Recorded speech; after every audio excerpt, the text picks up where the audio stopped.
I'm your host, Vocab Malone. It's Saturday, October 2nd, about 8:17 p.m. in the Pacific time. And it's 2021, of course. What are we going to be talking about today? A Hebrew Israelite in Cincinnati, Ohio, punched, choked a woman, and shot at her feet. And that enabled Cincinnati cops to compare the bullet to a previous crime. And he ended up getting charged with a double shooting about a year prior. So this is a bad but true story that's going to get us into Old Testament only Hebrew Israelism in southern Ohio. Welcome to the show.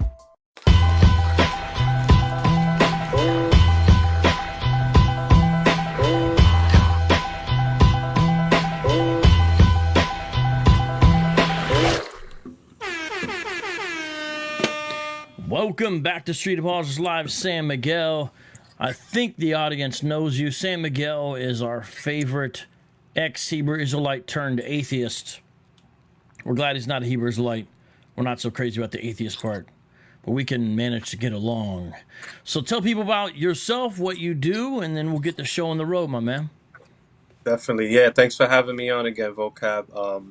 So yeah, if you're not familiar with me, you can go to my channel, San Miguel TV. I'm a former Hebrew Israelite. I make a lot of videos debunking claims of Hebrew Israelites from 1 West 125th Street. As a former Hebrew Israelite, I had to deprogram from a lot of the doctrines, and I'm just doing videos to try to help people do the same. That's good, bro. Where can people find your stuff? Did you already say? I don't think you said. Yes, that's San Miguel TV on YouTube. All right. You post some stuff on Instagram too, right? Oh, yeah. I'm active on Instagram, sanmig_. Right on, right on. And check it out if you support what we do here on this channel. This is a show where we serve the underserved and look into the overlooked. Hit that tip jar right up there, or become a Patreon right over here, or even do PayPal and Cashapp. Either way, we're glad you're watching. It helps when you hit the like button for this. I know it's Facebook primarily, but it still helps, and it helps to share the link. You can actually invite people to watch the program while it's going. Just look for the buttons. There's a way to invite to the program as it's live. Shout out to Marcia Martin, our favorite Aussie. What's up to Paul Wahid? How you doing, bro? Let me just give you guys and our guest a little round of applause because we're very glad you're here. All right, now let's transfer right over to this story and find out what exactly is going on. Here we are, and we have Local 12 up. That's WKRC in Cincinnati. And we're going to look at this story. It's very, very brief, but it's going to lead us into a wider world. And I would say a troubled wider world. I'm going to give props later to the person who broke the story, the first person I heard about it from. But first, let me read to you the story. Like I said, it's very brief. Suspect arrested in year-old double shooting in Walnut Hills. Monday, June 28, 2021. So we're just now hearing about this, but obviously you can see that it happened earlier this year, but it's very relevant. So watch this. Eliyah Yisrael is charged in a double shooting in Walnut Hills in July 2020. So that's where it goes back to. And now let's take a look here at this. Cincinnati police say an assault on a woman where a shot was fired has led to an arrest in a year-old double shooting in Walnut Hills. Eliyah Yisrael faces 2 counts of felonious assault. Police say on June 2nd, Yisrael punched and choked a woman before firing a shot at her feet. That shot grazed her leg. Investigators seized the gun and tested it and put results into NIBIN, National Integrated Ballistic Information Network. And there's a 3-minute video about that. They determined the gun he allegedly used in the June felonious assault was the same one used to shoot a man and a woman in a car on Hackberry Street on July 10th, 2020. One of the victims positively identified Yisrael in a photo lineup, according to court papers. A judge ordered him held on $40,000 bond. That's the essence of the story. The name obviously gives something away. Let me explain one technical detail real quick before we move on. The way it works is this NIBIM enables law enforcement to take shell casings and connect them to one gun, ballistics and all this kind of stuff. And it's an integrated network, I guess, all over the United States. And you can compare one, and then it's almost like DNA for a gun in a way. And then you can find out if the weapon was used in other crimes. And that's exactly what happened with this guy. Now, if he just would have punched and choked the woman, things would have went better for him, as if that would be a good thing, right? I say that somewhat tongue-in-cheek. But he decided to shoot at her feet and it grazed her leg, and that bullet was his undoing, where apparently, about a year earlier, he shot at a man and woman in a car on Hackberry Street. I've actually done something here, and I'm going to show you, since it mentions Hackberry Street, where to go. Oh, there it is. Okay, see, I got a map up here, and this is going to be relevant, and I want you to take a look at this map. It's 9 to 10 minutes from Hackberry Street in Walnut Hills to a street in Cincinnati, Ohio, where the crimes were committed, called California Avenue. And if you take a look at the map here, I'm going to go, oh, this is a route, right? You can I'm going to explain why California Avenue is relevant here in a second. I haven't fully explained myself. Just give me a second. Just give me a chance. So about over here, and Walnut Hills is an area, it's like a neighborhood of Cincinnati, Ohio, okay? About over here, man, I need to zoom out on this. It's taking forever, and it's not even that long of a trip. About right here, all right, you see it on your screen. Around there is where the first shooting he did happened, right? Because they mentioned Hackberry Street and all that. Don't know the exact address, but I'm saying in general, right? The reason why I have this little area mapped out, because what it connects to is the House of Yisrael, Cincinnati. And we're going to show you why that's important in a second here. So keep this in mind. I'm just showing you how close the crimes he committed are to the church he attended. That's all. But who is the person who discovered that element? Let's go back to San Miguel. San Miguel, when you viewed his Facebook profile, what is something that you discovered? Because this was something you were able to do. What did you discover about... how did you find out where he went to Israelite church? I'll put it that way. Right. So when you first sent me the article, I found some information about him on Facebook just by typing in his name, because it looks like his actual name is Eliyah Yisrael. Yeah. So when you go to his page, not much comes up. I found a few photos, but you can go into the area where it says if you've checked in, you know how you can check into a location on Facebook, and it'll post it to everyone. I usually don't like doing that, but right, tells this everyone guy, who you are. Real quick, just so right. you know, I'm putting some of the photos from his Facebook on the screen while you explain it. These are all from. There's only 3, but I'm showing the 3 photos on the screen while you talk. Go ahead, brother. Right. So these are the 3 that I was at least able to see as when you're not a friend, I guess you can still see a few things.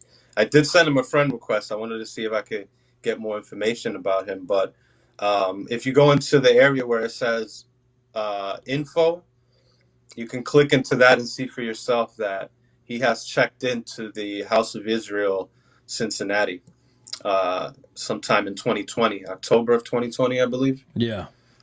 Yeah. And I think I got. I'm going to show that. You took a little video of it, and Right. let me bring that little video up here to show people exactly what we're saying. Because what we're trying to do is just show evidence. The work we've done. We're not just talking. You know, this is real stuff. So here, oh, I got the size wrong. Let me switch that. Picture in picture. Make it tall. There we go. All right.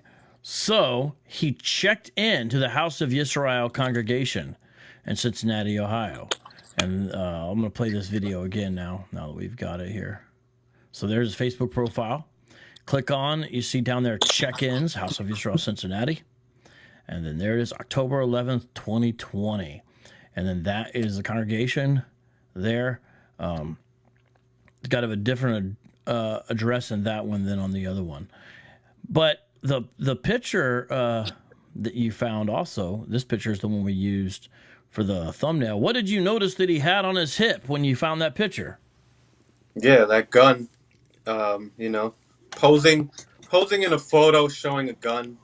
You know, that's like that's corny and played out. But you know, some people like to do that. They like to show off. You know, and yeah, I noticed that right away. Even though it's kind of, you know, camouflage into what he's wearing. Right, you can see it. Yeah, that's why we circled it in red too. And he doesn't really have a full, you know, outfit on, but these are not one Westers. So the Old Testament only Hebrew Israelites don't tend to dress in the same manner as one Westers, the campers out on the street, do. San Miguel, for years you were a Hebrew Israelite on the street. Did you ever come across any Old Testament only Hebrew Israelites? Yes, I have. At a school I went to out here in Florida. I was printing out some paperwork on Hebrew Israelite doctrines, and I think I was printing out flyers actually for the church, because I used to do that in the school where I could do it for free. And I'll print out a bunch of flyers so we can hand them out later. And some guy noticed that one time, and he told me he was actually he learned it all in the land of Israel. He must have met with some of the people from the house of Yah or something. He didn't tell me specifically. The African Hebrew Israelites of Jerusalem, maybe, from Dimona? Right. Yeah, because he was in the army, is what he told me. So he would travel out there. While in Israel, I guess he came across some of those Israelites who are also from the Midwest, you know, Chicago. And they're also Old Testament Israelites, I believe. The African Hebrew Israelites of Jerusalem are, yes. Right. They have a weird belief, though, that Ben Ami is, in essence, in some way, the Messiah, it appears. But it's unclear how they define that. So I don't fully understand their belief on that yet. But here's what's interesting. Remember when we first heard about this? We said, I wonder if it's connected to Marcus Chenault. Could you tell people briefly who Marcus Chenault is and the tragedy of that story? Well, what I know about Marcus Chenault is that he's the one responsible for shooting Martin Luther King's mother. I don't know much about his beliefs, or I didn't know much about his beliefs, but making this connection with the house of what is the House of Israel? Right. It does seem like his beliefs corresponds with this Eliyah Yisrael guy. Right, I'm going to explain that in a second. Now, on the screen, everyone, what you see is a scene from Ebenezer Baptist Church, a historical church in Atlanta, Georgia. This is the church where MLK was at. MLK Jr. was at. And, you know, after he was assassinated in 1968, his mother was still there at the church. And she was playing the organ. And Marcus Chenault comes in and kills one other man and assassinates MLK's mother as she's playing the organ. And this picture is from the scene as people are coming out as that happened. Now, let's talk a little bit about Marcus Chenault and why that's relevant to this. I have a book that's really probably essential for anyone studying this topic called Black Judaism, Story of an American Movement by James E. Landing. It's sort of almost an encyclopedia in the way he approaches it. But it's a fascinating collection of rare stuff that you don't really find many other places. And in there, he details the story of Marcus Chenault, who went in and assassinated King's mother. And then he gets into who Marcus Chenault, who was a rather young man, his teacher was. Chennault's teacher was a Hebrew Israelite from Cincinnati, Ohio. And he had this thesis that Black America could not be free until pastors were all out of the way. And that included apparently literally removing some of them out of the way to sort of speed up the process. What I mean is assassination of high-profile black pastors, basically. And so they made this, Chennault made this thing called a death list. And at the time, when a lot of this was going down, ironically, he was actually a student at Columbus, in Ohio, at Ohio State in Columbus. But he goes down to Atlanta and commits this horrible act. He was later sentenced to death by electric chair. I don't know if that ever happened. But he was a somewhat young man, and they were like, okay, who's kind of behind this? And it was Hananiah Israel. I'm going to show you a brief newspaper clip. It's not going to, you're not going to be able to see the full thing of it, but I'll give you some idea here of Hananiah E. Israel here. Okay. And you see there from newspapers.com, it's an archive there. And he is quoted as saying, I gave Marcus the key.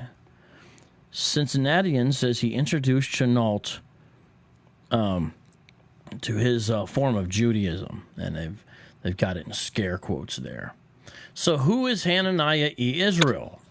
Well, we didn't know much about him other than he was an Old Testament Hebrew Israelite from the old school, because now we're going back to the 60s and 70s, you know. But in our discussion for this show, I discovered something that I think is pretty interesting that I'm now going to show to you guys. Just let me find it and bring it up here on the screen. What it is a master's thesis all about the house of Yisrael. It's amazing something like this even exists. Now I'm gonna try to make it bigger. But have you?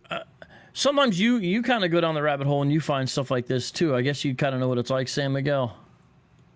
Yeah, I like to dig and see what kind of evidence there is for the claims of Black Hebrew Israelites, because I mean, you really have to dig to find some relevant some relevant information. But yeah, I haven't read into this here. I remember you told me about this. Interesting. Yes, it is. So let's take a look at it. Let me make ourselves on the screen a little bit smaller there. Okay, there we are. Okay, let's take a look at this. This is from a Masters of Humanities thesis. Oh, come on, stop. Masters of Humanities thesis. And notice that the study goes up to 2021, but let's look at the title here. The House of Yisrael, Cincinnati. This is literally where Eliyah Yisrael, who, remember, the point of this show is to explain or tell everyone that here he is punching, choking, shooting at a woman, and earlier he also shot at 2 people. This is an Old Testament Hebrew Israelite. And he attended the House of Yisrael, Cincinnati, which was not started by Hananiah Israel, the same guy who influenced Marcus Chenault to kill King's mother. But this school, House of Yisrael, Cincinnati, was started by a student of his. Okay, so let's take a look at this because this details it. Listen to this title. Isn't this a fascinating title? The House of Yisrael, Cincinnati, How Normalized Institutional Violence Can Produce a Culture of Unorthodox Resistance, 1963 to 2021. So this author is saying that the House of Yisrael, because I've looked through the whole thing, the House of Israel comes out of a situation of normalized institutional violence as far as the rhetoric and some of the practices I'm going to show you. And it's saying, though, positively, if sort of transmutated, what can happen is it can lead to a form of unorthodox resistance which may not be violent in and of itself. I think that's the essence of what he's trying to say here. But what do you think about that phraseology? Normalize institutional violence. What do you think about that phraseology, San Miguel? Are they going into the history of America? That's what it sounds like. You know, how they love to bring up, you know, how we were treated, you know, by violence and how it was institutionalized now.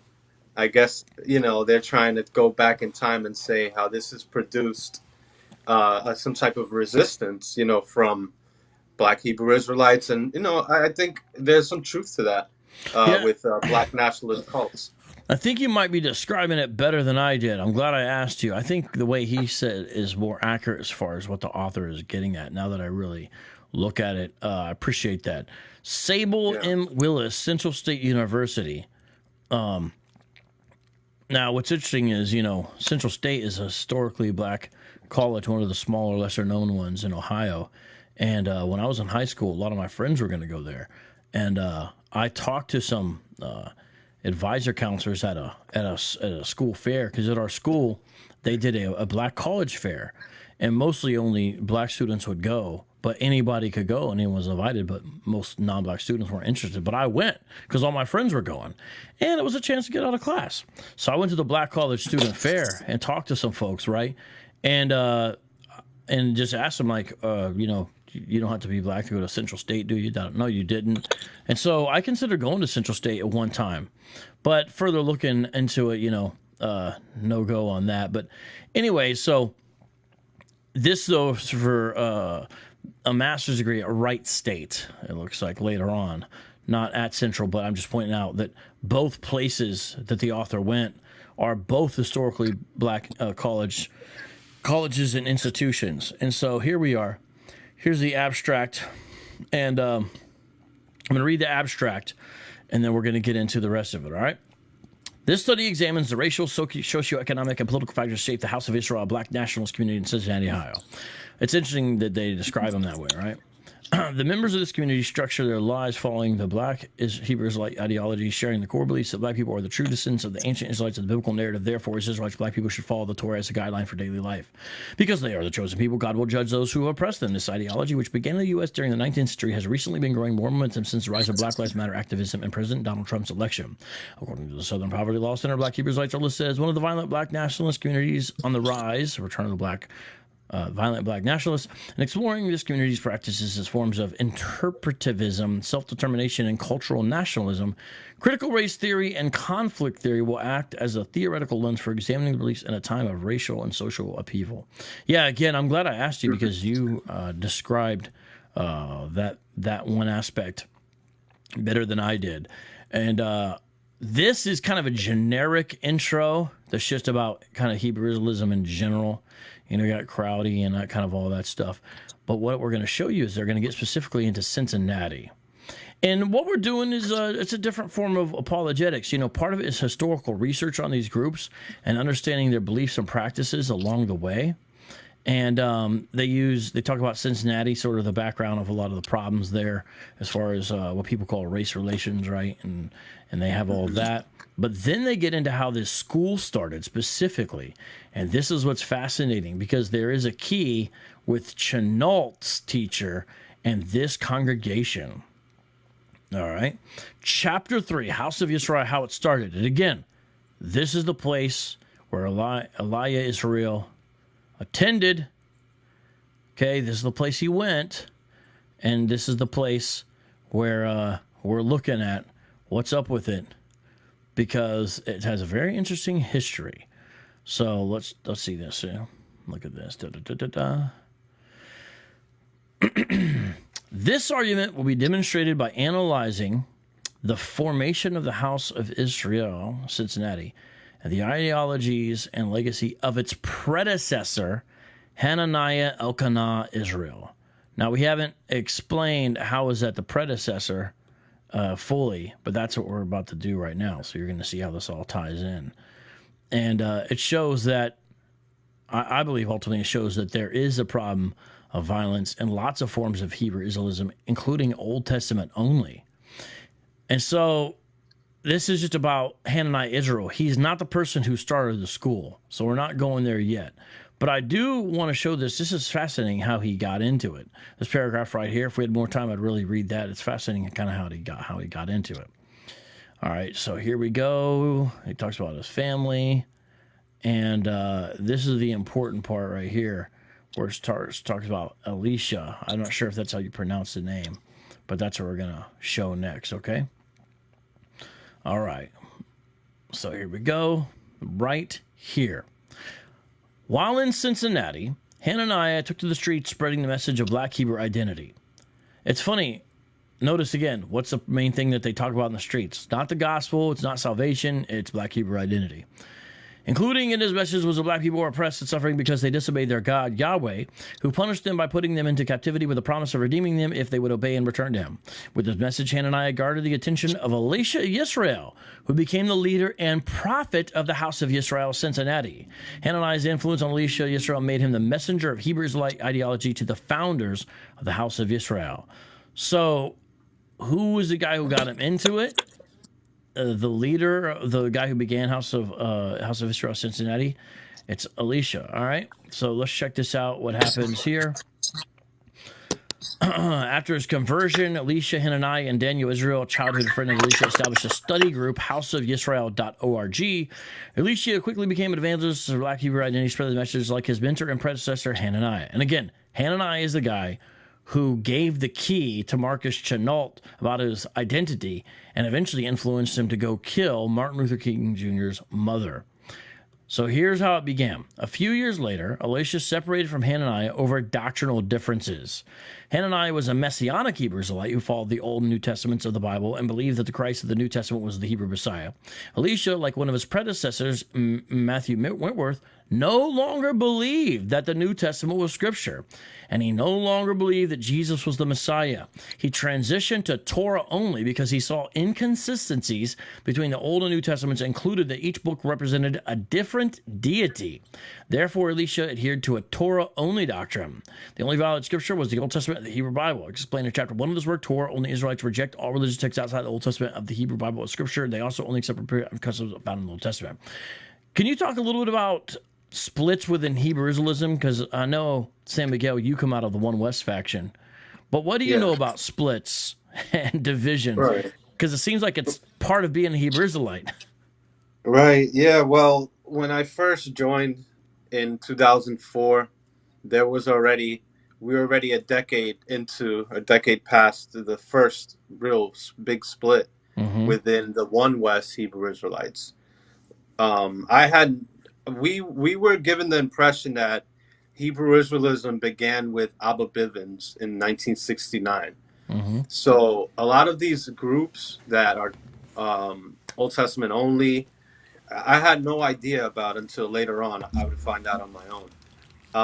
But there were splits regarding money, doctrine, doctrinal differences, power and ranking and all of that since 1994, pretty much. That's when the House of David, which was the first big split. That was a lot of the believers split from ISUPK into the House of David, and then from there you got all these groups that you see today. But some of these groups, like Sakari, the leader of that group, never seen One West. He didn't join. Guerrilla Hebrew didn't join GMS until like 2007, I think he told me. So so a lot of these groups and leaders of these groups don't even know the history of where these doctrines come from One West, at least. But yeah, there's a lot of different groups out there, and this is just another one of them. And so it was later on that you even realized there was these kind of Torah-only Hebrew Israelites, you're saying? That's interesting. Yeah. Yeah. I mean, when I first came into the cult, I didn't know about the other groups, so I went online and started doing a lot of research, and I printed out a lot of paperwork regarding the breakdowns and all of that, but it was from the 12tribes.com website, if you ever seen that website. So Yeah, and I was immediately told by my cousin who's still in the cult that, we don't listen to those groups. We stick to, the apostles and what they teach. So I'm sure this group had similar kind of a ranking structure where there's at least one leader that kind of decides what the doctrines that they're going to teach are going to be. Mm-hmm. Yeah. Now check this out. This is where we're going to get into a very unsavory part right here. Very, very unsavory. This is actually somewhat similar to something you've covered on your channel. Some of this we're going to get into. So again, I got to reset for everybody. We're talking about Eliyah Yisrael, a Hebrew Israelite, Old Testament only variety in Cincinnati, Ohio, who choked after punching a woman, then shot at her feet.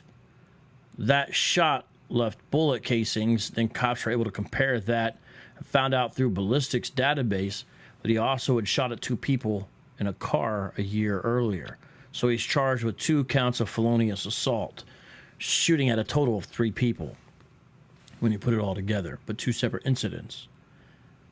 He had checked in on his Facebook to House of Yisrael Cincinnati. And you go to his Facebook and you see his mutual friends. And in fact, ladies and gentlemen, the Hebrew Israelite that I just recently debated, Brother Malachi, I looked, he's on my friends list on Facebook. Guess what? And this makes sense because he's from Kentucky. He is a mutual friend with Eliyah Yisrael. I want to talk to that guy I debated because him and I talk on Facebook Messenger and ask him, did you know this guy? Meaning this is a real person, mutual friends. And it's interesting because we've covered a lot of the violence out of the One West camps. We haven't covered a lot of the violence from the old OT only guys, but now we're about to. Because House of Yisrael was started by a guy who was named Elisha. I'm not sure how to pronounce his name. Maybe it's Elisha. It's spelled a little odd. But his teacher was Hananiah Israel. Hananiah Israel inspired Marcus Chenault to kill Martin Luther King's mother. He was actually going after his father, but his father wasn't present. And so that's why he ended up killing the mother as she playing the organ. So let's listen to Hananiah. Even after Marcus Chenault did his dirty, murderous deed, Hananiah still continued to have students and connections with violent and unsavory people. Now I'm reading again from the master's thesis here that we talked about in the beginning. Hananiah claimed to be affiliated with former Cleveland, Ohio civil rights leader David Hill, also known as Rabbi Edward Emanuel Washington. David Hill was known for conducting a Black Power protest against the fast food chain McDonald's. He also started a Hebrew Israelite sect in Cincinnati called the House of Israel. I think that's a different one, though. Hill left the United States as a fugitive for extortion related to the McDonald's process in 1972. So this is one of Hananiah's associates. Hananiah claimed that Hill visited him in the early 70s before Hill moved to Guyana.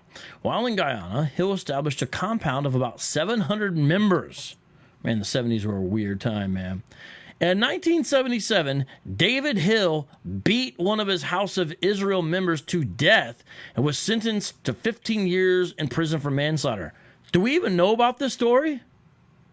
I've never heard of that. So it sounds like the story from the House of Judah from Kalamazoo, Michigan. Mm-hmm. So I gotta tell you, bro, I gotta tell you something. When I would go on shows and interviews, people would say, are Hebrew Israelites violent? I would usually say no, but the potential is there. I feel like the more I study this, I feel like my answer needs to maybe change. Yeah.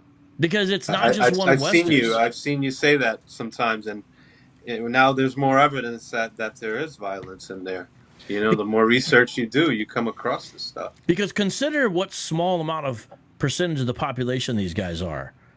Right. And yet you have, it's got to be an overabundance of stories like this. Yeah. So apparently, and I've got at the end of this, it has the sources, so we could look this up later. This was an Associated Press story. So this is another example of someone in a Hebrew Israelite group where the leader beats one of his people to death. Now listen to this. We're not done. This is horrible.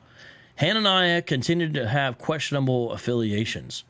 2 of his students were 23-year-old Janet Arrington and 21-year-old Michael Austin, members of the fledgling offshoot organization Children of Israel.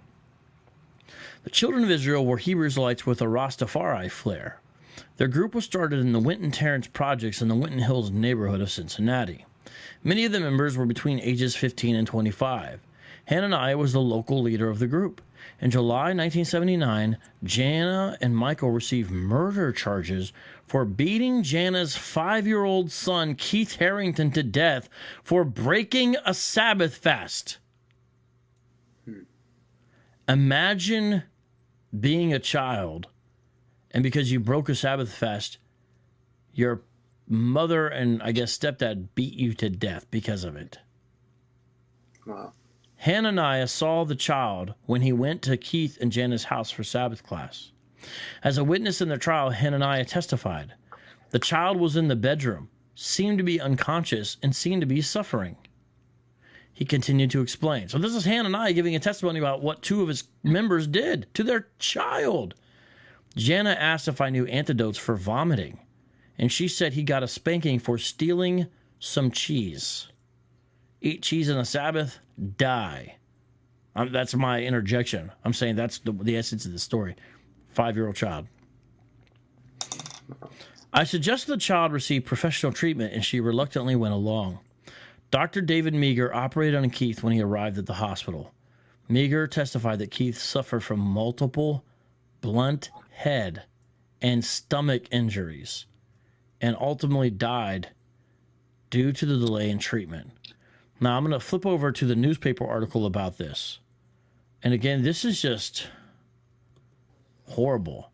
This is actually the newspaper article, okay, from this, when this happened, when they beat their child to death because he stole cheese on the Sabbath. I'm going to read this. Pair charged in child's death waive right to jury trial. The man and woman charged with the beating death of 5-year-old Keith Arrington waived their right to a jury trial Wednesday in Hamilton County Common Pleas Court. Janet Arrington, 21, Keith's mother, and Michael Austin, 21, will go to trial on 1 count of murder each December 4th before Judge Robert H. Gorman. Arrington and Austin, described by police as members of the Black Hebrews of the Children of Israel religious sect, are charged with fatally beating Keith July 15th at the Arrington home, 1872 Lettuce Hill Drive, in the Seven Hills area of Springfield Township. In addition, Springfield Township police said they were told the child was beaten with a belt and that Austin forced Keith to eat red peppers because the child had eaten cheese on the sex Sabbath. So because I wonder, where it said stomach injuries, I wonder if the stomach injuries are like of that nature. You know, wow. I mean, I don't know, right? Can't see that.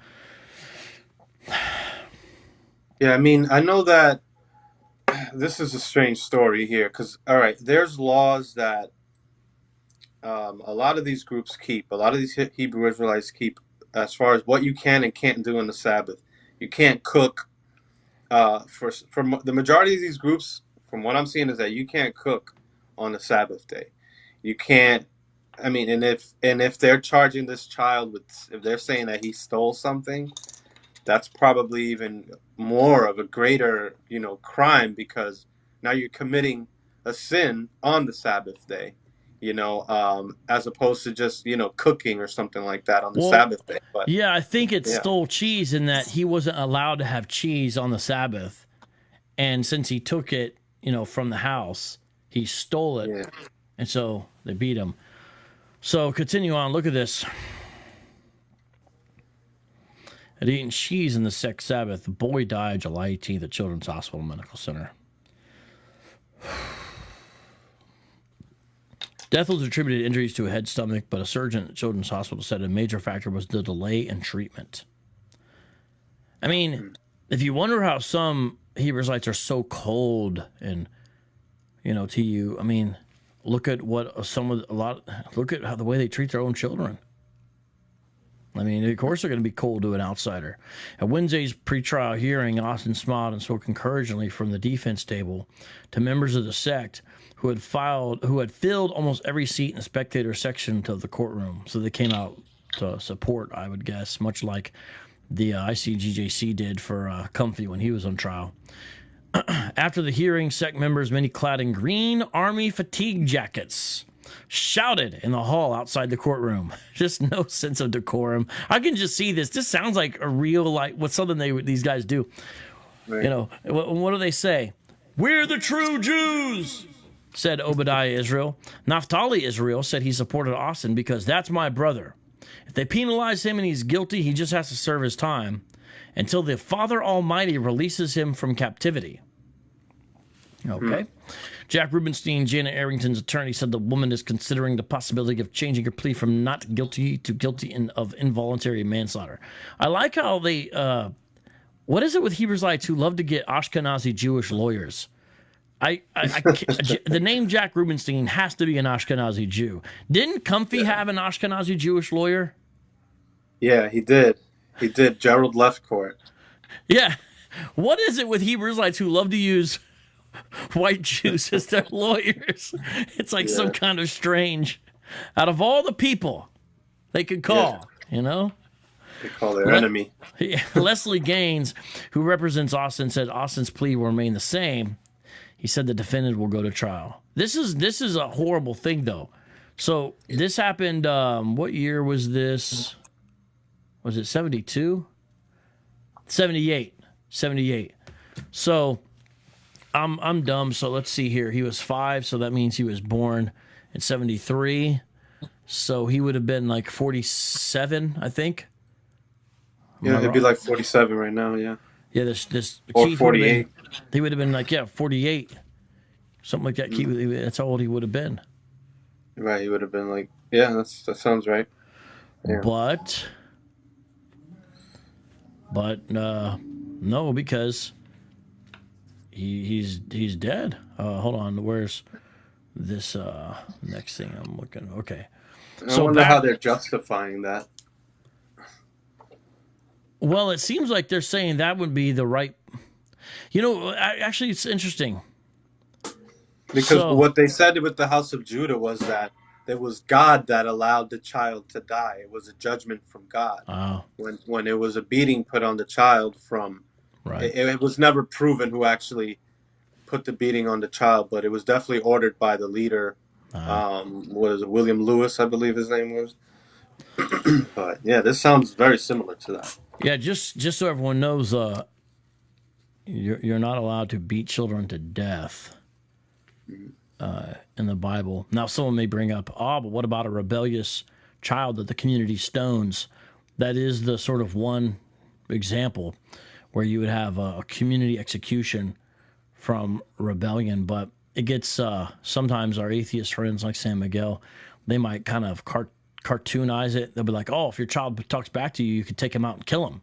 That's not really the context of what's going on there. This is like a sort of perpetual danger to the community type situation. We don't have any examples of it happening in the Old Testament. Doesn't mean it didn't happen, but there was communal stewing allowed for certain instances. My guess would be they might use something like that.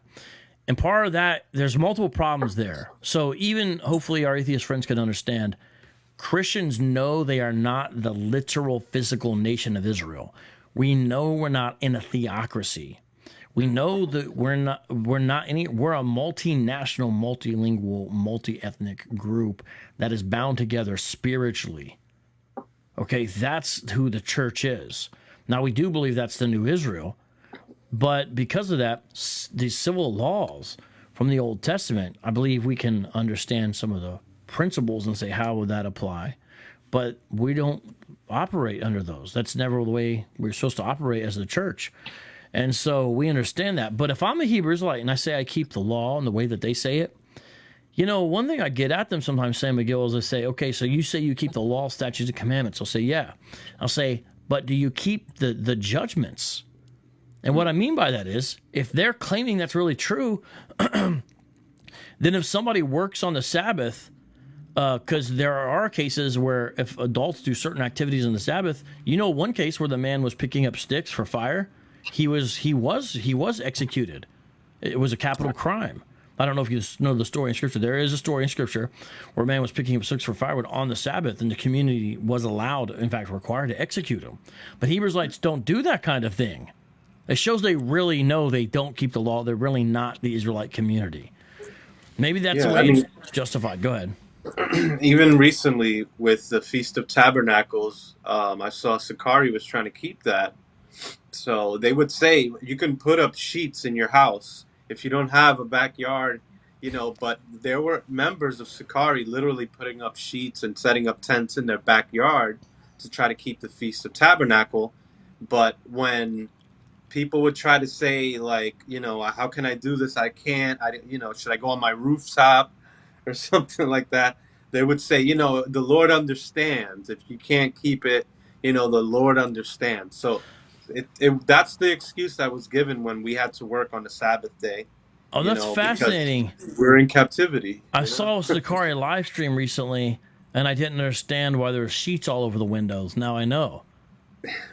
Yeah, but look, do we think the Israelites of old had houses and then they just had backyard? They may have had to go somewhere too.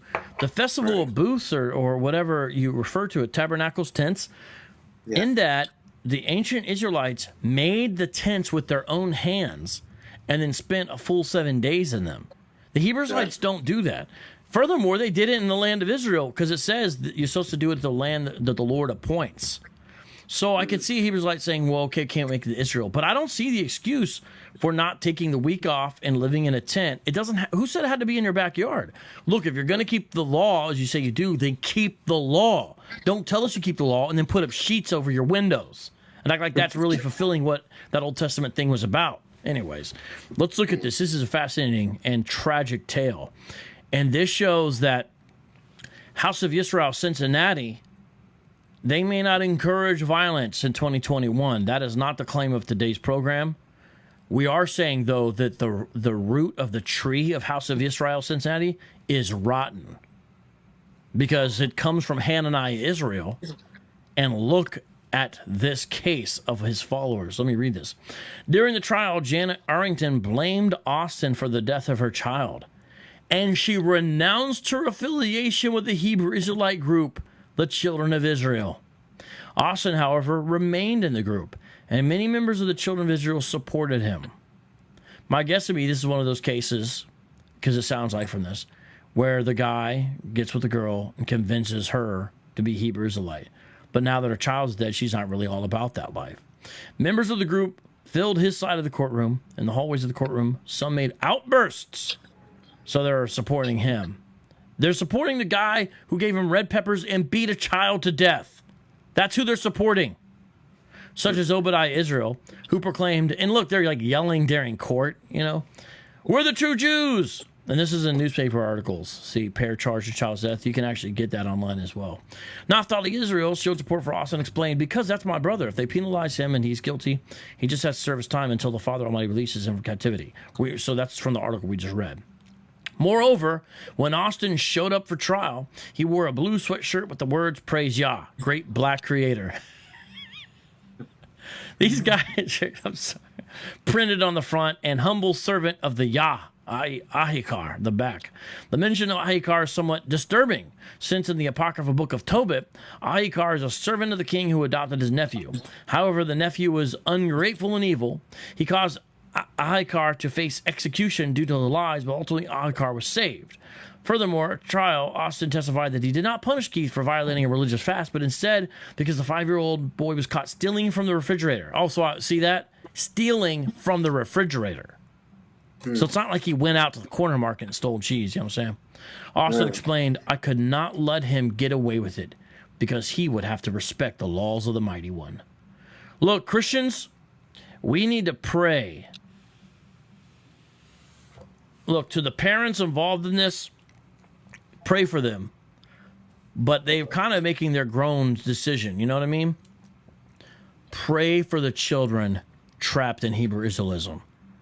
Imagine being a kid and being in a household like this. And you know this isn't the only one. And I'd hate to say it, but this is not the first or last example of Hebrew Israelites murdering their children under the pretense of the law.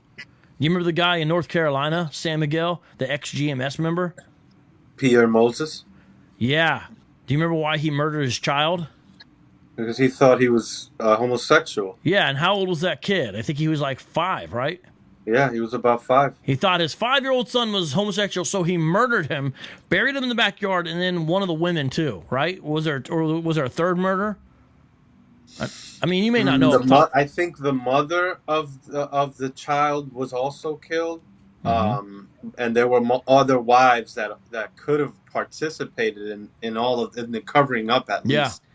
I got to go back and check Yeah. that story. And Austin Smith, a guy I dealt with on the street in real life and have video to prove it, on 19th Avenue in Camelback, had face-to-face direct conversation. Yes, he also threatened me. He said he was going to beat my A unless I grabbed the King James Version of the Bible and only used it in my discussion with him. I kid you not. And he seemed very serious about it. So I talked to him, and then one day I see on the news, Austin Smith murders his wife and 2 of his 3 little beautiful precious girls, kills them. Why did he kill one of them?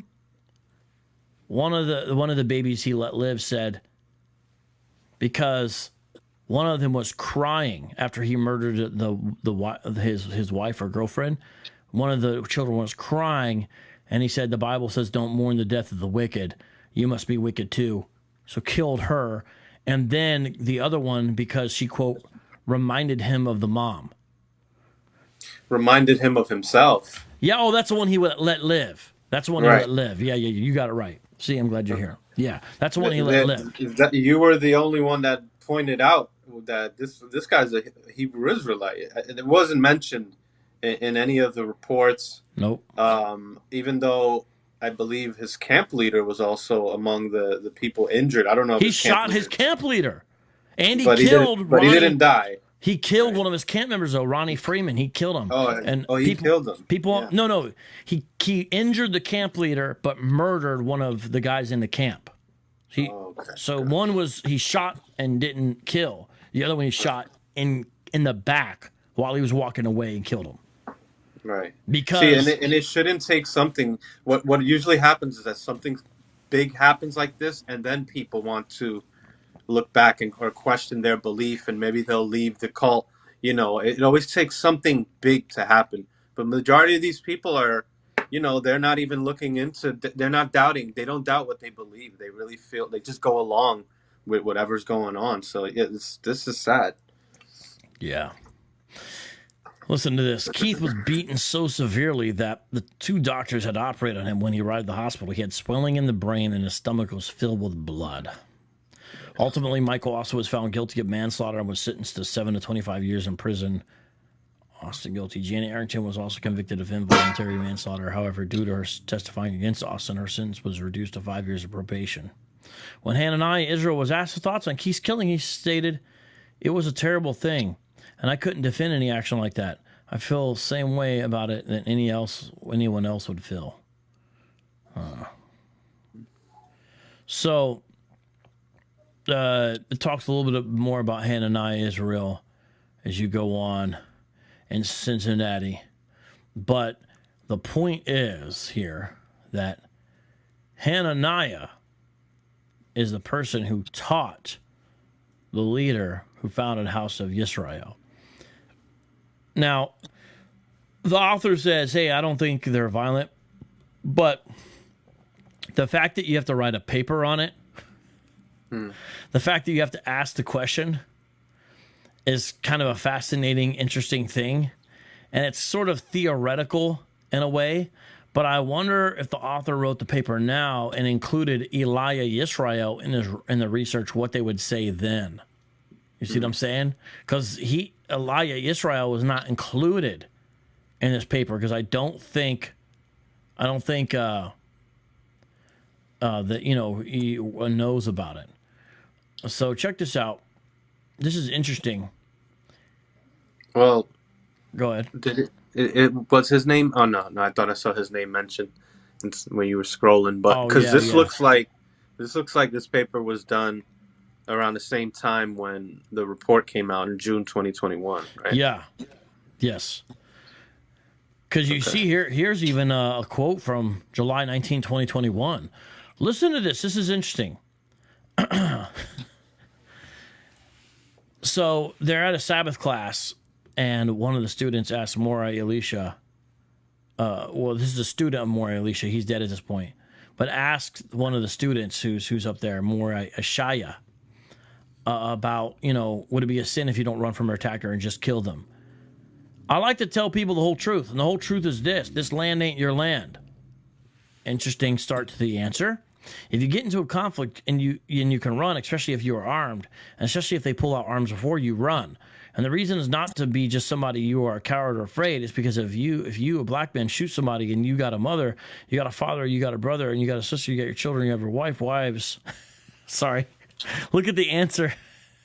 These Hebrew Israelites and their polygyny. If you have a wife, have a wife or wives. Hey guys, before you get in conflicts, you need to consider all your multiple wives. You see what I'm saying? You're putting all of them at risk of not having you around, whether you're in prison or just dead. Just get away from the situation here, this place. If you can't do that, then do what you got to do. But the best thing is stay out of trouble and to call on the Most High, because if you can't defend yourself, running is also defend yourself. And here's what I found interesting.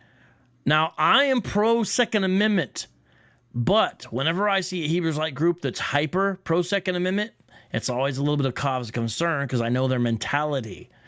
And listen to what he says here. This is the leader of House of Yisrael, or one of the leaders, it looks like, in the modern day era now. Because this is from like June of 2021. Because I have 5 sons and a wife, and if somebody pull a gun out of me, and I carry a gun most of the time, my first thought ain't, ooh, let me have a wild, wild west. I'm out of here. I'm out of there. I'm not about to sit there and trade bullets. I don't carry a gun to get into gunfights. If you can avoid getting into violent altercation, get out of it. You're supposed to carry weapons for defense and last resort situations. You see somebody snatch your child and running away, that's a last resort for me. How about if you see someone beating a child to death, I wonder. But so that's not bad advice, right? But right. It's interesting nonetheless. So they don't have the one West mentality quite, and I think that's good. But apparently, this guy who punched and choked a woman and then shot at her feet and shot at 2 people earlier, about a year earlier, he had a different kind of mentality, all right? Because this is a year long of this kind of thing, that he's doing it. So, here's one other thing that they show is, check this out. Moriah Shaya, aside from being an Israelite teacher, is also a Hebrew hip-hop artist with 2 stage names. Author in Bombs and I Am Israel. So now they're going to show some of the rap songs by one of these leaders of House of Yisrael, Cincinnati. Look what he says here. It's death to Babylon, death to Lucifer, death to America, yeah, death to the white man, death to the evil man, death to the oppressive man. Always on my neck, you always feed me with disrespect, so it's time for revolution, yeah. We've been caught in destitution, yeah, about to give us retribution, yeah. Vengeance he will avenge, not I. Son, I don't seek revenge, but I will repent for the sins I committed. Okay, but it says death to the white man. So it's funny, the groups aren't, violent, but on the same hand, they're, fantasizing about people being put to death. And that's the same guy who said, hey, man, if you have the gun, try not to use it. So I guess this is the qualification. Not I, son. I don't seek revenge. Well, it sounds like you're fantasizing about revenge right here. I don't know. Sometimes it seems like Hebrew Israelites want to have it both ways, doesn't it? Yeah, that's, they'll say, well, I'm just hoping for death on the white man, and they'll claim it's biblical, but then they'll say, well, I'm not gonna do it. I gotta wait for the kingdom. Kind of like how what's his name, Tahar was talking about getting young girls and in the kingdom. They always talk about the kingdom, so it's like they're fantasizing about this kingdom coming where they're gonna be able to do this. But they'll say, no, we just can't do this right now because we're in captivity, and the oppressors are ruling over us and all of that. Yeah, what's interesting is to see, like, do you think, say, for example, is murdering an Asian, this is more to a one Wester, but is murdering an Asian objectively morally wrong? And I think the answer for a lot of the one Westers is they can't say that it's objectively morally wrong because it's to a person of another nation. And like I know, when you talk about Sakari, they think the 10 Commandments and the whole law doesn't apply to an outsider. So you don't have to love your neighbor as yourself. You don't have to not lie. You don't have to do any of that because the law doesn't apply to them. So you can do whatever. Right. And how did ICGJC talk about these types of things when you were there? The violence in the future. What was like, did you hear radicalized stuff? I mean, what was that element of it like? You know, the revenge element. How bad or how mild were they? I don't know as much about them in regards to that. What was your time like? Yeah, it's pretty similar to the other groups. The real difference was it came when Tazadakia, the so-called comforter, started giving more. It's just, I guess, showing Christ to be more divine. The virgin birth was a doctrine that was changed. So you know, a lot of the other groups say the ICGJC are Christianized. You know, they came with the Christian doctrines. You know, we showed Christ to be in the beginning. You know, they changed the name in the ICGJC. The name Yahweh used to be referred to as the Father, and then they changed that in 04, 03, and now Jesus Christ became Yahweh. If you notice, the other groups call Jesus Christ Yahweh Shai. But the message was still there. They can't wait for the kingdom to come, for violence to come down on all nations. I mean, they hate, just like Sakari. They hate the white man. They hate Asians, just like Sakari and GMS. There's really not much difference, but the other groups always looked at ICGJC and IUIC also to be like more Christianized. But I just think that we just had some more decorum. I think, you know, when we went out and did the street speaking, we wouldn't emphasize so much on hate. We were actually taught not to do that out in the streets, and to focus more on just, you know, the identity scriptures, the color scriptures, and bringing in the 12 tribes. You know, that's how they hook you in, and then later on they tell you, yeah, well, you know, they excuse the violence pretty much, but they did it anyways. It wasn't much different from these other groups. Yeah, I feel like I've sort of noticed that with ICGAC from what I know about them. So I would agree with that. Well, do you want to take a look at a little bit of Eliyah Yisrael's teaching? Let's do it. The inhabitants adore in her town. The inhabitants of All right. So we've been talking about him, but we haven't really shown anything by him. Well, guess what? We've got a video of him teaching. There is going to be some cursing in this. But now you're gonna see the guy. You're gonna see the guy who, you know, I mean, it's like, it's crazy that he could, like, he's teaching and yet, you know, we see what's going on, but you're gonna see this guy teaching. And remember, this is a guy who punched and choked a woman, and he earlier shot at two people. Moriah Israel with the house of Yisrael, Cincinnati. This is from a video called Sabbath in the Hood. There he is. He could escape while they tarried, while they waited. He could escape while they tarried and pass beyond the quarries and escape the Shariat. And it came to pass when he was come, they blew a trumpet in the mountain of Ephraim, and the children of Israel went down with him to the mount, and he before them. And he said to them, follow after me, for Yahweh has delivered your enemies, the Moabites, into your hand. And they went down after him and took the fords of Jordan down toward Moab and suffered not a man to pass over. And they killed... Why are you smiling, bro? Just somebody who said, Oh, you heard that? Oh, yeah. He said, yeah, he's going to get the Moabites. Yeah. yeah. He's going to get the Moabites. Yep, I heard that too. All right, let's get when the camera's actually on him. It looks like it's only on him for a little bit here at the end. But is this a YouTube video? The Sabbath Day in the Hood? So, I mean, lucky me, he get busy, nigga. They ain't scared of nothing. You know what I'm saying? So, to let you know, we wasn't fighting that day under the hand of Israel, and the land had rest 80 years. And after him was Shamgar, the son of Anah, which killed the Philistines 600 men with an ox gourd, a farm instrument. And he also delivered Israel. Lust, when they talk about lust, you not lust on the flesh. Nah, he a lusty nigga. Oh my God. This is old English. This is old English. So, you know what I mean? Lusty mean he getting busy, nigga. They ain't scared of nothing. You know what I'm saying? So, to let you know, we wasn't fighting no weak niggas. We was fighting niggas that all had swords or something in their hand. And they said we killed all 10,000 men at that time. You know what I'm saying? So, yeah, that's what that mean with that. He said it was all lusty men of valor, meaning they was valiant men. Nigga, they was they weren't no punks. And it said there escaped not a man. So Moab was subdued that day. Y'all got any comments on that? Nah, this is good. Yeah, I see what I see. This. She got a question. Go ahead. Was this before the 10 Commandments? It's after. After. Okay. It's way after. So when I pulled the breach on there, So, bro, he's teaching and from the Bible, talking like how he was just talking with children. It looks like he's teaching children. Yeah, definitely. Is that the video that's titled Sabbath Day in the Hood? Yeah. And the only time where it shows him is at the end. But I mean... Okay. But this is Eliyah Israel. Or Yisrael. Right? That's him teaching. And you're supposed to put the bleach in first. It's only going. What happened? It's only going to turn white on the spots. And it's from that same channel. But here's more in detail.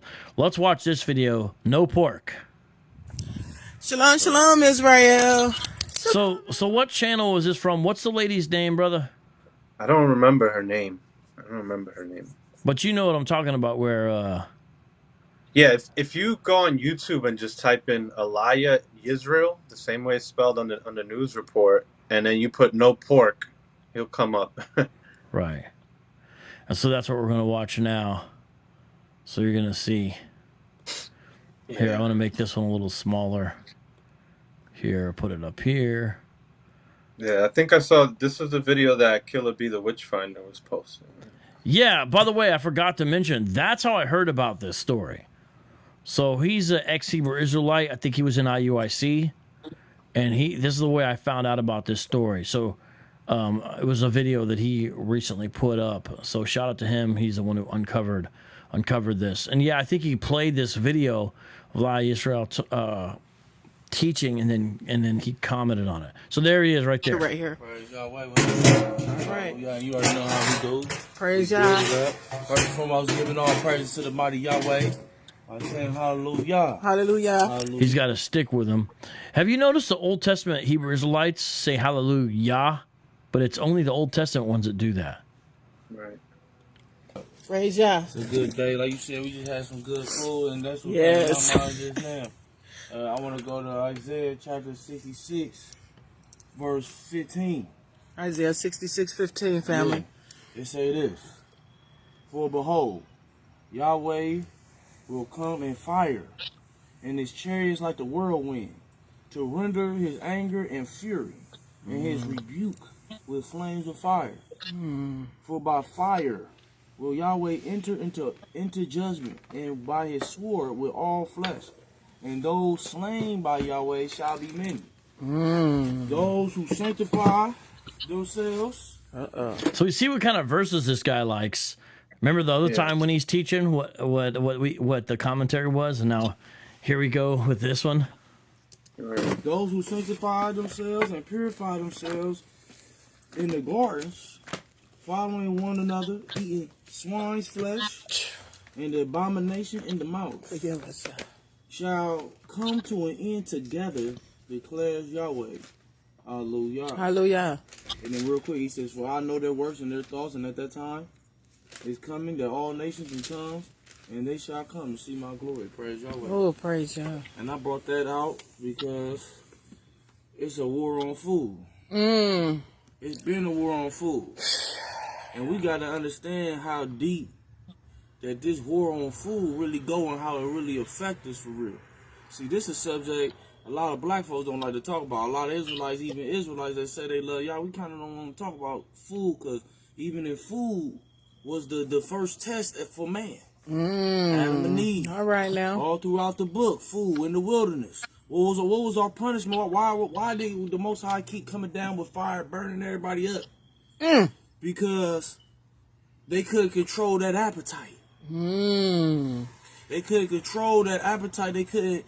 Their minds was wrapped on the diet of Babylon, just like today. Wow, that was deep, bro. Yeah, just like today. And you already know how it's going down. See, the Most High, he don't play when it comes to what you put in your body. And see, the enemy know that. Right. The enemy, that's why he put all types of abominations, things you don't even know why he putting it in. He putting pork in the soap and pork in the toothpaste and bugs for food coloring it. You know what I'm saying? But go ahead. Well, let me ask you this, Eliyah. Praise Yah.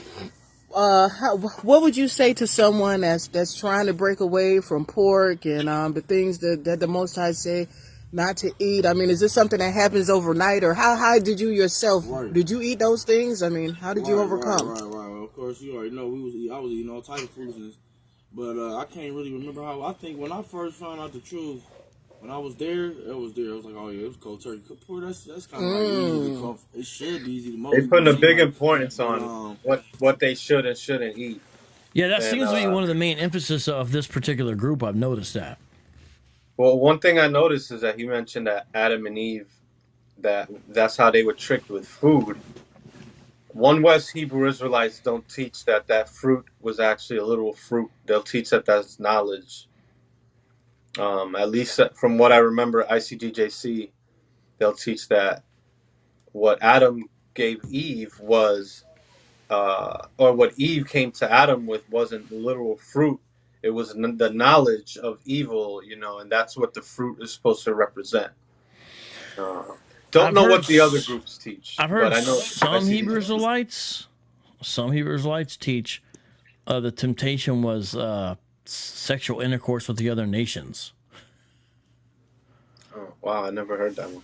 All right, let's see here. Sure, the fear of Yah is the beginning of wisdom. Praise Yah. Yah. You get that fear of Yah, Yes. Sure, you know what I mean? You might get excited not to eat no pork, and then when you understand what pork is doing to your body, it's producing worms in you, off the top. Everybody know that. If you don't know that by now, I mean, where you been? You feel me?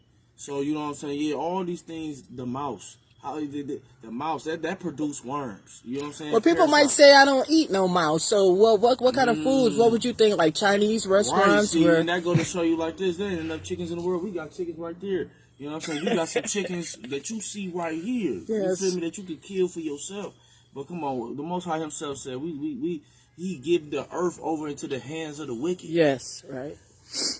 Yeah, it might be chicken, it might be turkey mixed with some raccoon or something. What? I don't know. What is he talking about? I mean, this seems like some crazy, conspiracy theories that I've heard within the cult about the food that's being put out in this country. They'll say that there's baby's blood in certain food. Like I've heard all Wait, for types real? of crazy stuff.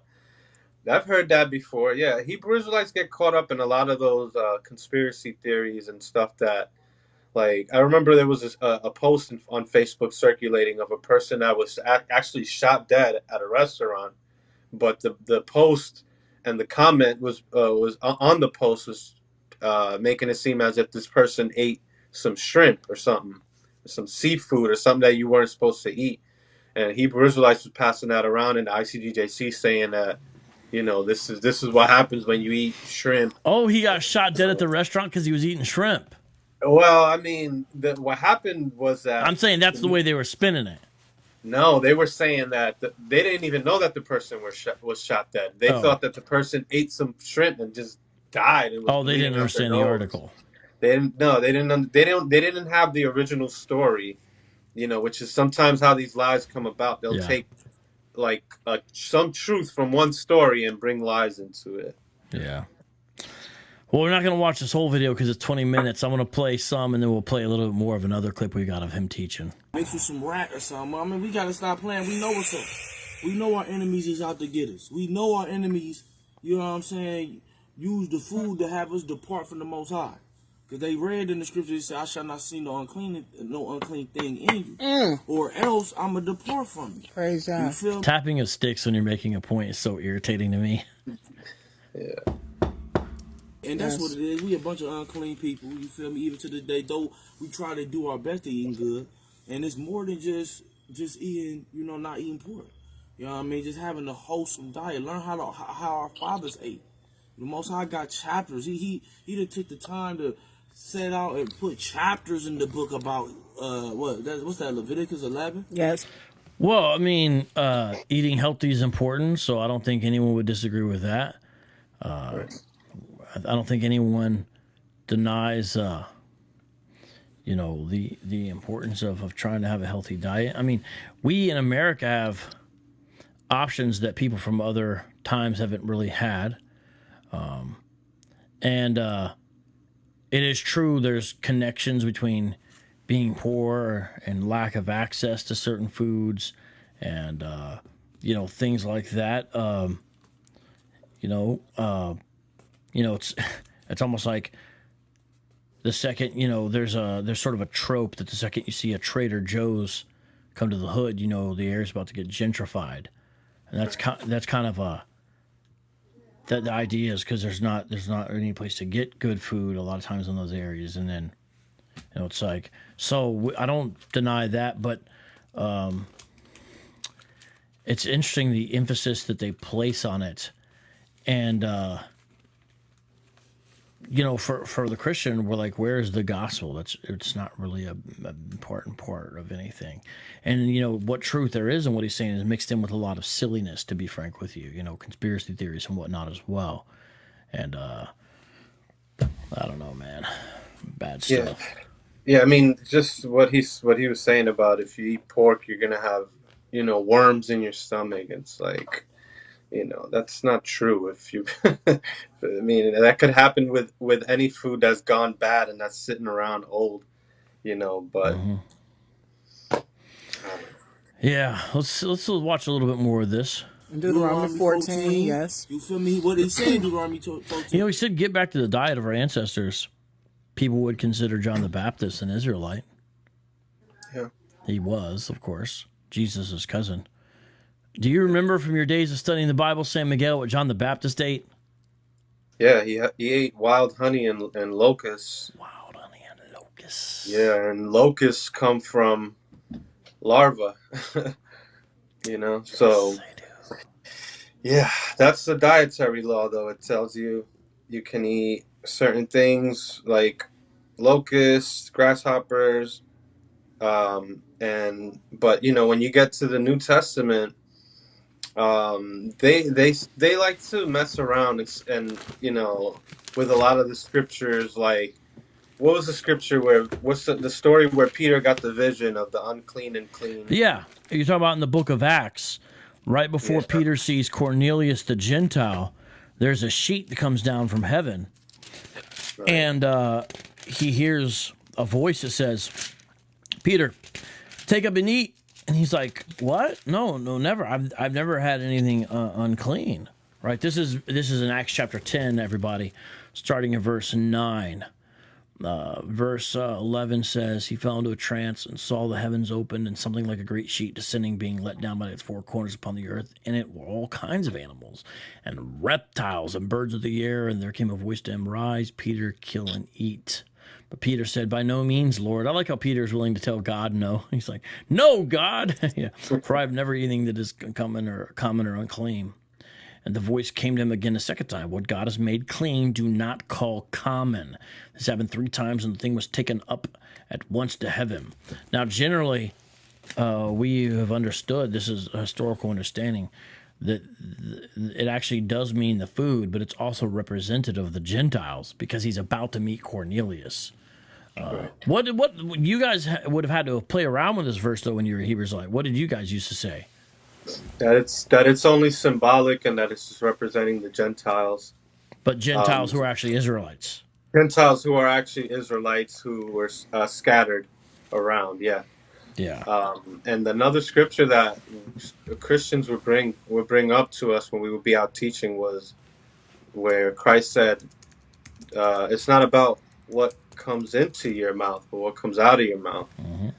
And that would be used a lot against us, and what we would say is that we would say, well, that doesn't mean you can drink poison, so Christ is not talking about the dietary law. He's talking about washing your hands before you eat. Well, that's funny, though. You can't drink poison. That would go against thou shalt not murder, because that includes murder of self. So if you're drinking something to kill you, right. I'm just saying. I'm just saying. Yeah. I mean, Mark 7:19. What does it say? That's the verse you're talking about. Check this out. Do you not see that whatever goes into a person from outside cannot defile him, since it enters not his heart but his stomach, and is expelled? Thus he declared all foods clean. And he said, what comes out of a person is what defiles him. For from within, out of the heart of man, come evil thoughts, and it lists all those evil things that come from within. It says, and they defile a person in verse 23. So people will bring that one up as well, Mark 7:19. Right. Yeah, pretty much. Yeah, I mean, and the Apostle Paul gets into those things as well. But this is a major emphasis for these groups. Let's see what he says. He say this. He said, the nerve to act like, how you gonna be a person of all people on the face of this earth and you eating the lowest of foods? You eating. And you know, I used to do it up with the crabs, the shrimp. My husband used to get the lobster. We was just totally filthy abominations, so. And he was Cuban. Go back to that. I mean, this is kind of like, you know, I don't eat crab anymore. I just punch and choke women. Right. Yeah, that's what I was saying earlier. It's like they love to put an emphasis on how different they are from other groups because of what they don't eat. But is that really important when you're out here shooting and punching and, you know, doing all this harm for years? Yeah, what if when he shot at the two people, what if he could have killed one of them? Yeah. Like, he's fortunate he's just shot at someone. That's why it's a felonious assault, that nobody died in the process. Praise God. So we have war. And the violence is usually done to their own people. Yeah, I mean, who was that woman, right? And who was in that car? You got to wonder. I wonder, yeah. Probably some Jakes. As well as the food. But the scriptures say this. You know, in that heat, you feel what I'm saying? When it's hot and your stomach out here. I'm just skimming through. It looks like it's all about food. Yeah, ain't nothing they can do. That's why they giving us all of this bull crap. You look hard in that same grease with the catfish and the crab and shit. Well, let me ask you this here. What about people, because a lot of people say this, and they've said this to me even in the community, about the pork. Well, I can cook this pork until it's well done, and it's going to be okay. Well, you just your failure and diabetes and you name it, whatever diseases they coming up with, it's because of you eating it. You feel me? I said, I'm not control. You sound like a weak man. You weak ass. Sound like a weak man. Yeah. Imagine doing a Bible study. I still can't. Where part of what you say is you're a weak. It's like, it's just. But these groups, it's like, it doesn't matter. And this is a silly argument because you can get all of that. You can have bad health from eating fried food. From just eating fried food, and it could be chicken, which they deem clean. So I mean, yeah, and he's right. There's a lot of health problems. But like you said earlier, it's usually due to poverty or your status, not being able to get good food. Lobster's considered some of the best food, so it's weird what they like to focus on, and they don't really expose the real issues. The real issues is not that, people out here want to eat pork. That's harmless, Yeah, it's punching and choking women. So here's the video. So it says Winton Terrace. So it tells where in Cincinnati this happened. Sabbath in the Hood, June 20th, 2020. So this is like right around the same time. Hold on. That's right. June 28th is when this article's from. June 2nd is when he punched and choked a woman. Jesus Christ. Are we sure this is the same guy? It looks like him. It seems like that's the same guy.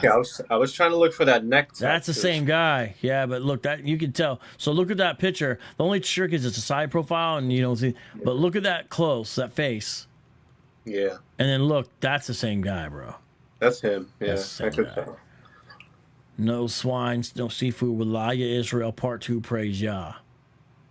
And so here's the one we've been watching. 911, no pork, no crabs, no shrimp. Eliyah Israel, talk to you. It seemed like the lady would take down his videos after she realized what he was doing. So this is crazy because this one's October 25th. So this is after he's arrested? He's like, hey, let me stop by and teach, Well, this was in 2020, right? Oh, yeah, my bad. Yeah, my bad. I'm looking at the date. Yeah, duh. What's wrong? Why did I do? Yeah, duh. Yes. Right. Thank you. I'm glad you're here. This is like the fifth time you saved me. But look, here's the reason why I had that other video up. Do you see what it says? This is the Sabbath on the Hood video. Yar Elohim, we did have a great study on the hill as young blood Hebrew Eliyah sent by Yah my way. So he was the guy doing it. The question is, was he the one talking or was he the one in the video at the end? I guess that's the only question. And yet they were not But I think For repenting Yahweh because of their groanings by reason of their oppression. he was one of the teachers at And it least. came to pass when the judge was dead that they returned and corrupted He was one of the themselves teachers at more least. than their fathers and following other gods to serve them and to bow down to them. They ceased not from their own doings and their own stubborn. I ain't gonna lie, like hey, to you, O King. And it was just crazy what he said at the end, though. Okay, we'll watch a little bit more of his teaching, and then let me take a look here at the live chat real quick. Shout out to D New. How you doing? How you doing, Nate 2D2? How you doing? Much love to y'all. And I see your guys' comments. You got some funny comments. Hey, Brandon, how you doing? How you doing, Rabbi? And all right, let's watch a little bit more of his Skittles, whatever junk food that we buying at these corner stores, and now your mouth is full of cavities. You feel me? Now your mouth full of cavities. Yes. And your teeth yellow and all fucked up because you out here, you self-destructive. You don't have no discipline. You don't have self-discipline. You should have been a dentist. Self-destructive. He should have been a dentist. Probably better than choking a bunch of women, yeah. You feel me? Right. I'd rather said get a don't few be- cavities than a case on me for attempted murder or whatever. Yeah. Hire these things. You know what Forgive I'm us, saying? yeah. Man's colon all clogged and you know what I'm saying? You ain't having enough bowel movements. You feel what I'm saying? This is a really weird Bible study. I'm just saying. You ain't got enough bowel movements or nothing like that. You feel me? So he says, do not toil or What we need in Israel is more crap. this also. Do not eat the bread of a man who has an evil eye. And do not desire his dainty meats. That go back to what I was just saying. Yeah, because that's the best way to kill you. All these niggas love Popeye chicken. Let's put the vaccine in the Popeye chicken. Oh my gosh, what scripture is this? What is going? What that verse is saying a rich, stingy person don't want their food. That's what it's talk. It's the Proverbs is a book of practical wisdom. He's turning it into something entirely. Oh my God. Thank you, D New, for finishing San Miguel's sentence. By the way, I appreciate that. Proverbs 23. Proverbs 23, family. I'm going to post that. Yeah, I'm just going down. Wow, put the vaccinations in the chicken. I can see that. Popeye chicken. I can see that. And now you tripping. Now you getting a special chicken sandwich. Everybody was running to that KG sandwich or whatever. And all that fear that was in that chicken in you now. All that anxiety that was. Oh no, he's getting into that. Yeah, that's right.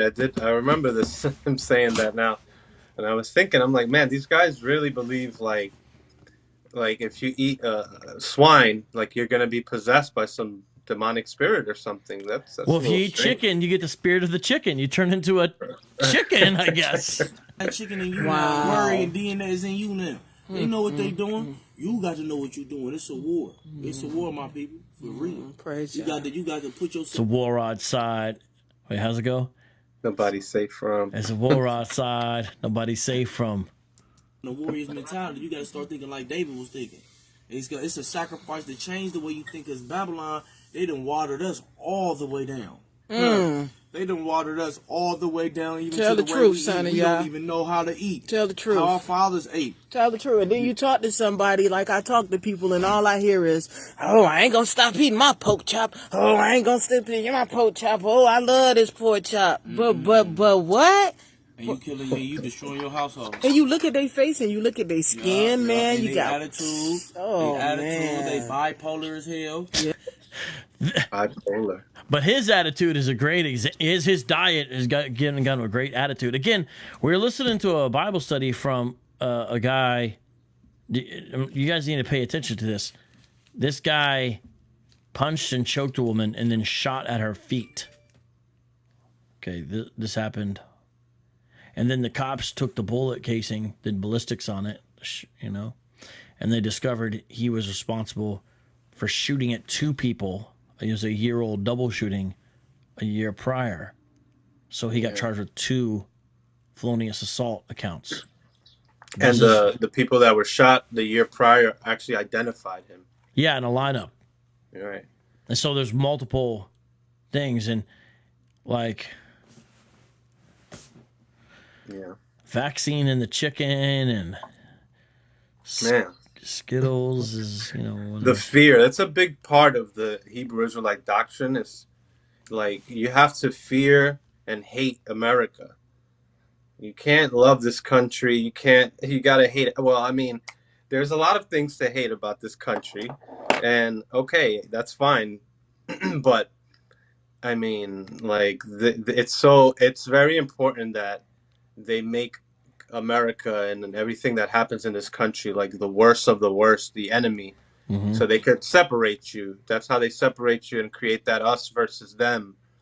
But they do that with the race, but they do that constantly with the America, this country, the food, Popeye's chicken. It's like, damn. Yeah, it's a divisive doctrine.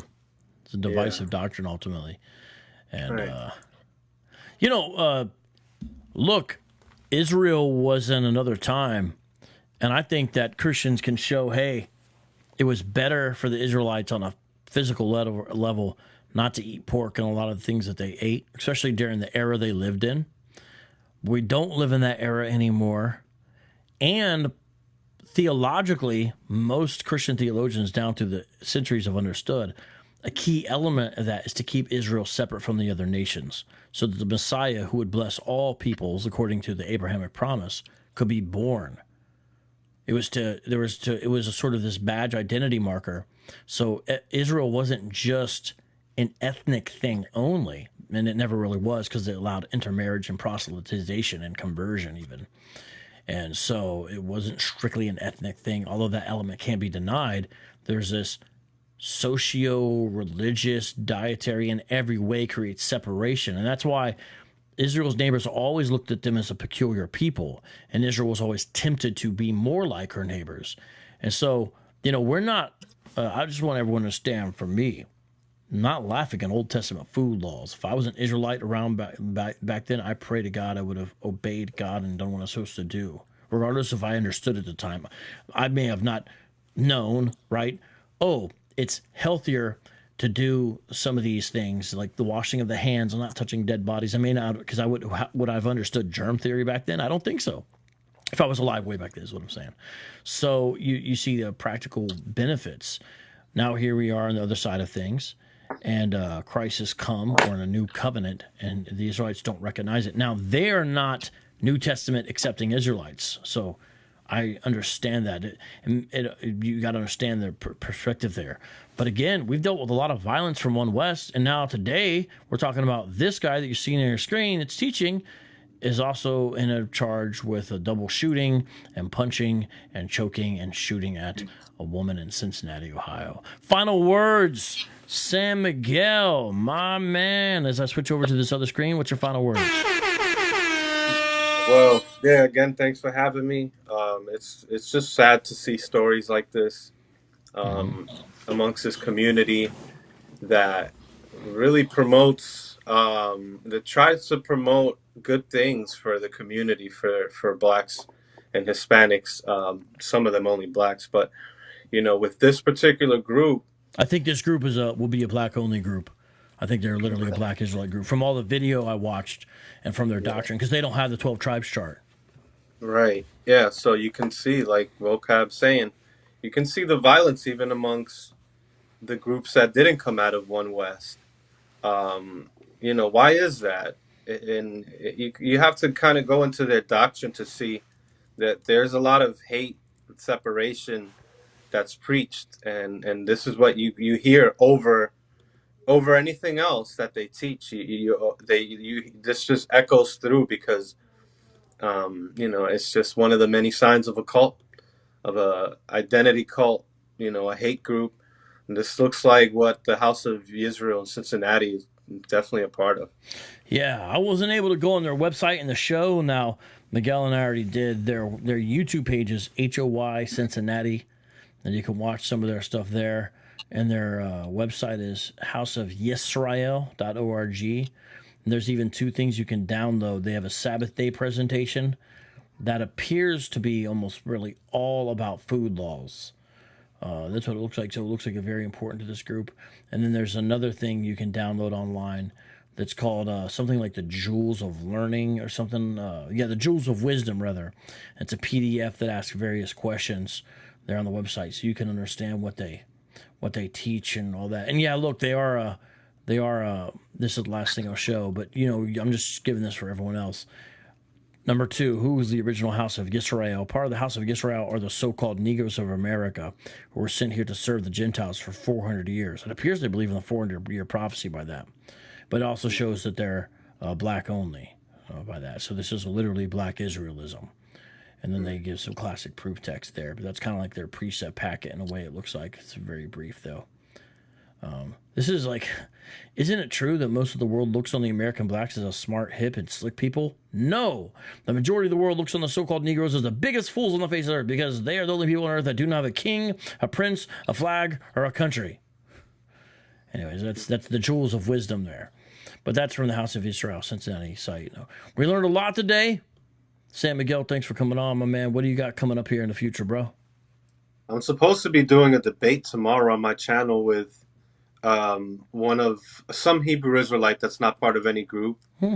Haven't heard back from him yet, but it's supposed to be tomorrow at 9. So y'all could look out for that. All right, hope it works out, man. God bless, peace out, shalom. Come back. SA Live, we're out.